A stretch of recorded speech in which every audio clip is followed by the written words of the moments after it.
mai menü egy újabb bosszantó probléma, ez főleg télen szokott előfordulni, de szerintem sokan ismeritek, amikor ez a hátsó lámpa bepárásodik, nehogy Isten meg is áll benne a víz.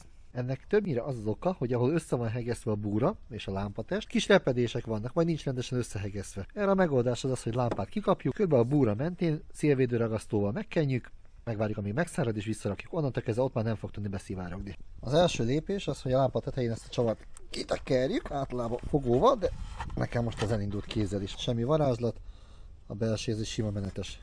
Utána ezt a gumikédet visszahúzzuk. Ha belenézünk, akkor itt hátul van két csavar, két darab, talán 8-as fejű csavar. Itt van egy, meg itt van egy. Ezek tartják ugye a lámpát, illetve van itt egy csati. Ezt le kell húzni. Tehát ezt a csatlakozót itt lehúzzuk, és utána ezt a két csavart, ezt, meg ezt kiszedjük. Tehát amikor kiszedtük, akkor ez ugye látszik, hogy ez így volt benne. Tehát ez így volt benne, ott van ugye a két csavarnak a helye. És van itt két darab köröm. Egy, meg még egy. Ezek ugye innen jöttek ki. Ott van együk, meg még egy lyuk. Ami még fontos, itt van egy szivacs, ezt vissza kell rakni erre. Tehát ezt a védő szivacsot, ezt ide visszarakjuk. Szóval, ha megnézzük, ez itt körbe van olvasztva ilyen ultrahangos módszerrel. És ezt a ragasztást, amin látszólag semmi sérülés nincs, ezt kell bekenni szélvédőragasztóval. Ha be van párásodva a búra, akkor először rakjuk radiátorra 1-2 órára, hogy kiszáradjon. Először pucoljuk le az illesztést alkohollal, és akkor utána lehet ezzel bekenni. Csak itt körbe, ahol ugye hegesztés van, ezt szépen körbe letakarítjuk. Szerintem egy kupakba fogok rakni, és akkor abból fogok ecsetelni. Próbálom nem összekenni magam, mert ezt csak alkohollal lehet lemosni.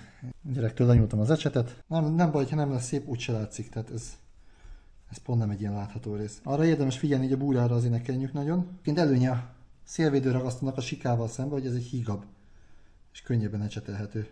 Na most, hogy egy órát már száradt, és most már csak egy ilyen gumis alapja van, a fölösleget azt le lehet kapargatni szépen körömmel, tehát az egész meg van száradva, és mehet vissza a kocsiba.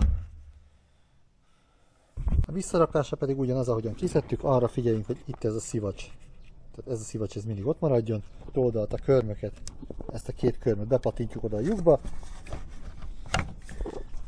Az egészet megtoljuk. Szóval ezt így bepatintottuk, és akkor ugye felül itt látszik, hogy hát nem tudom mennyire látszik, ezzel a ragasztócsíkkal körbe van az egész kenve. Úgyhogy miután ezt ugye bepatintottuk, mehetnek bele a kicsi csavarok, mehet bele ide felülre ez, mehet vissza a kéder, és akkor ennyi. Kész is van. És össze van rakva, be van csavarozva minden, csatlakozók visszadugva, és működik rendesen.